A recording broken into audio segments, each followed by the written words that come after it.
I'm here this morning as the chairman of the board of the Tampa Theatre. The Tampa Theatre is a wonderful, iconic symbol of our community. It is a city-owned asset with a private, not-for-profit board that raises money for the activities and programs of the theater. We are so proud of our facility, and we're so pleased to be partners with the city in this venture. I dare say our blade sign is one of the things when people think of Tampa, that's one of the images that they conjure, right up there with the minarets. And I'm here today because we're not getting any younger. The good news is that we have a very energetic board, and we are raising money, and we are keeping things up. But we have old wiring, an old roof, an old facility. It's beautiful, it's fabulous, but it is old. And even as we as a board attempt to raise money to keep the capital, to keep the building up, we need you all as our landlord to work in partnership with us. And moving forward, as you consider this money, I want you to consider the theater. Now, you all are being much more forthright and far-thinking than previous CRA boards. I know because I sat there for 20 years. I was always trying to get my colleagues to think in terms of the CRA having a great deal of power and discretion about how the money is reinvested in each of these areas to benefit economic development, because that's what the money is supposed to be for. You take an area that suffers slum and blight and figure out how do we most effectively generate new opportunities for this area using the CRA funds. Well, downtown, for 20 years or 30 years, our hands were tied behind our backs because the money was all committed to the convention center, which was a great investment. But now there's a new opportunity. And I'm very surprised, candidly, that the Tampa Downtown Partnership isn't here this morning, because as the group that sort of speaks collectively for downtown business community, I feel that if they were here, they would be talking to you about urban design and reinvestment in the quality of the infrastructure downtown. But I'm here for the Tampa Theatre today saying that our cultural facilities, our city-owned resources downtown, generate a lot of activity, generate interest for our visitors as well as our residents. And I want you, as you move ahead, to seriously consider our needs moving forward. Thank you.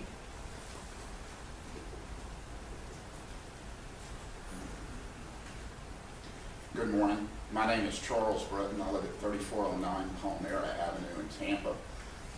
And I want to start off by saying that I've been a member of the Tampa Theatre Board since 1998. We've enjoyed a great relationship with the city. And we want to thank you for all that you've done for the theater through the years. We have city-owned cultural assets that are aging. And those of you that are homeowners know that the minute you close on your house, you better start saving for a new roof and to replace the air conditioner and all the other items that go with the joy of home ownership. These assets are aging. They're reaching the point that certain things need to be replaced. In the case of the Tampa Theatre, it's 88 years old. It has items that should have been replaced prior to World War II that desperately need replacing. And I struggle with taking this money that is dedicated to this district and siphoning it off and not taking care of the existing assets. I think that's very critical. I think if you have landlords that own properties in town that didn't take care of them, that you would have code enforcement going out there and citing them. And to me, this is a very similar situation. I'm here merely to ask that you consider the needs of these institutions, their aging infrastructure, and to consider setting aside perhaps some of this money to help them take care of their needs. Thank you.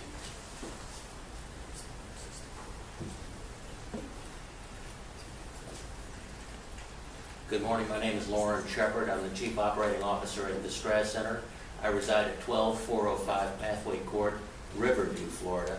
But with the kind of hours I keep, I might as well be a city resident. I'm very pleased to be in front of you this morning, and I want to thank you for your leadership and your hard work in discovering this particular area. It's been an education for me to sit and listen. I've got a lot of questions.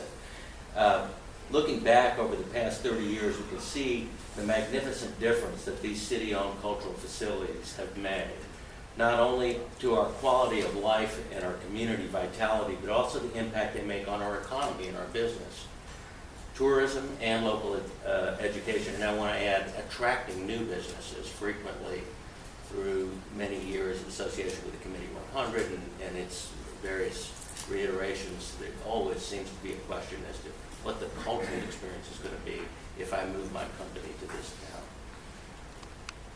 Take the Straz Center, for instance. At 27 years, this 335,000 square foot aging facility remains the largest cultural institution in the state of Florida. We serve over 500 Tampa residents and visitors all year, bringing about $100 million economic impact on the local economy. And we also partner with 30 local schools and community agencies to enhance the K-12 education for over 50,000 students a year. The nonprofits that run the city cultural facilities are led by the best in their collective industries.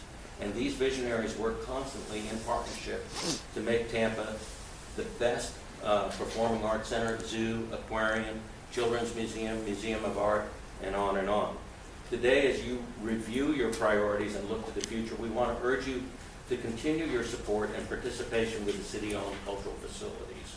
We want to work with you to develop a plan for long-term sustainability of our aging facilities so that they will remain as attractive, impressive, and impactful throughout many more generations of service. We can and do raise a great deal of money to operate and program these facilities, and we can also raise and have raised capital dollars needed to help keep them in peak condition.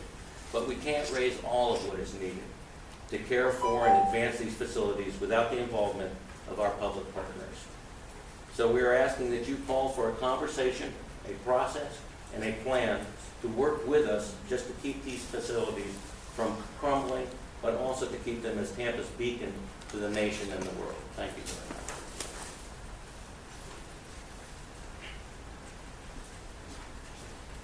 Good morning. My name is Mark Haney. I'm the Vice President of Advancement at the Florida Aquarium. And we are a nonprofit institution. We're a cultural institution located in Channelside. We're just outside the downtown CRA, but we are part of the Channelside CRA. And I'm here today to talk a little bit about the cultural facilities that we all have and that we all enjoy. I moved here from Miami 5 years ago, and I absolutely fell in love with Tampa. I will never live anywhere else. This is home, and part of the reason that I love this community so much is because of the great cultural facilities that we have. The Florida Aquarium brings in almost 700,000 visitors a year. We have over 10,000 member households. We send over almost 100,000 kids a year through our school programs. We educate kids about the environment, about marine sciences. We're surrounded by water. Some of these kids live in communities that they don't have access to the water. They don't have access to even that kind of education. And we're very proud that we can bring that kind of education to them. The city owns our building. We are a city-owned nonprofit. And we're here today to ask you to reinvest back into the city's assets. If Tampa it's an amazing place right now, think how amazing it would be with reinvestment into all of these assets like the Tampa Theatre, Straz, Lowry, the Tampa Museum of Art, all of those facilities. If we can make them the best that they can be, how amazing would Tampa be, even more so. Thank you.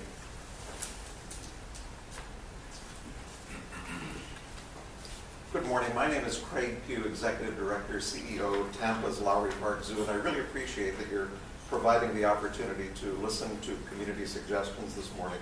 As you know, the zoo is operated by the Lowry Park Zoological Society on land owned by the city of Tampa. The zoo began downtown and in the 1950s moved out to Lowry Park to give the animals more space. And as the zoo has grown over the last 25 years, so has the number of jobs. More than 30% of the more than 350 men and women now employed at the zoo live in that immediate community. Well, today the zoo isn't even in the downtown CRA. So why am I here today? Because I do want to join the other city-owned cultural facilities to help to solve the perplexing problem that we really all share, and that is addressing our capital needs, and keeping the communities we serve economically strong and environmentally healthy. Please call on us at the zoo to help the CRA to explore solutions, explore how other cities, both here in Florida and nationwide, fund their similar municipally owned assets. We know it's a difficult issue, and we encourage the CRA to consider tax increment financing to promote both public and private investment in Tampa's cultural facilities, from whose leadership you're hearing this morning. Thank you.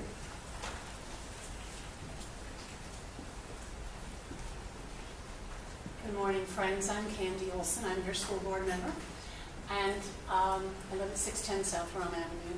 I'm not going to repeat all the wonderful things about our cultural facilities. I think y'all are keenly aware of that. But I'd like to share with you an experience I've had in my 19-plus years on the school board. We have hundreds of buildings, and for many years, we didn't maintain them as well as we should. We didn't have the money. When we finally confronted the maintenance that was necessary, it wasn't pretty. It was very disruptive, and it was much more costly than it needed to be. So I would just ask you to think about the fact that there is a cost to maintaining these wonderful assets that we have. There's also a cost to not maintaining them. Either they fall down, or they're very much more costly to fix than they needed to be. And so I would urge you to think very seriously about maintaining things in as timely a fashion as is possible. Thank you. Thank you. If you plan on speaking, please line up so we can feel how many people are speaking and how much time you got. So if you're going to speak, we're going to ask you to please line up for the ball so we can feel how many people are speaking. Yes, sir. Good morning. My name is Jeff Tucker. I am currently vice chairman of the Tampa Museum of Art Board and a former chairman thereof. I just want to speak about the heightened interest that all of our cultural institutions have in this subject, to sort of give you a 30,000-foot look at what we face. Our institution is young compared to some of the others that have spoken, and our facility certainly is. However, as someone has pointed out, these are city assets that are important to all of us and to the quality of our life. For 4 years, I was vice chairman of the Florida State Arts Council, appointed by 2 governors, and during those 4 years, lots of funding grants were considered by our board at the state level from groups like these and groups in other cities across Florida. Over the 4 years that I was vice chairman, 83% of the funds were cut. All the trust fund monies that used to be items in the state budget for institutions such as these is gone, and therefore there is heightened interest by all of these organizations and by all of the boards of them, because we have a responsibility as advocates, for sure, as board members, to foresee the future and think about funding thereof. And also we have a fiduciary responsibility directly tied to the revenue and financial support of those institutions. So I have 2 questions to leave you with, but I wanted to ask them late in my 3 minutes so I didn't use up my time.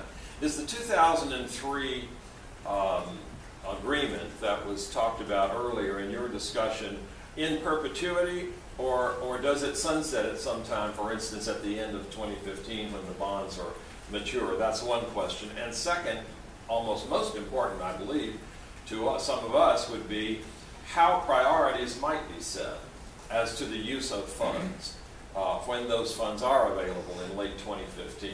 And just wishing that, of course, we can be participants in some conversation about the priority setting that would go on for those are used. Thank you so much. Yes, the agreement itself covers many